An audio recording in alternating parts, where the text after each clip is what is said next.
បាទបងប្អូនជាទូជាទីមេត្រីនេះគឺបងប្អូនប្រជាពលរដ្ឋនៅក្នុងឃុំខ្សឹមស្រុកស្នួលខេត្តកាចេះដែលពួកគាត់បានមកជួបជុំគ្នាដើម្បីទទួលស្វាគមន៍ថ្នាក់ដឹកនាំគណៈបកសង្គ្រោះជាតិដែលមានអាដាមសុនឆៃលោកហូវ៉ាន់ជាដើមរួមជាមួយនឹងសមាជិកសភាព្រឹទ្ធសភារបស់គណៈបកសំរងស៊ីដែលមានអាដាមទាវណ្ណុលនោះមានលោកកែវភិរមផងដែរលោកជាតំណាងរាជខេត្តកាចេះបងប្អូនប្រជាពលរដ្ឋមកទីនេះដើម្បីទទួលប្រវត្តិមានរួមគ្នារវាងថ្នាក់ដឹកនាំគណៈបកសង្គ្រោះជាតិគណៈបកសំរងស៊ីជាមួយនឹងសប្បុរសជនខ្មែរទាំងក្នុងស្រុកនិងក្រៅស្រុកតែពួកគាត់បាននាំយកជំនួយសង្គ្រោះមួយចំនួនមកចែកជូនបងប្អូនដែលកំពុងជួបការលំបាកនៅទីនេះផ្ទាល់តែម្ដង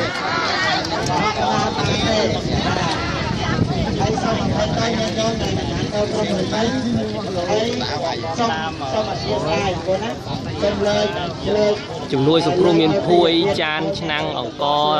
ទឹកស៊ីអ៊ីវទឹកត្រីត្រីងៀតមីត្រីខជាដើម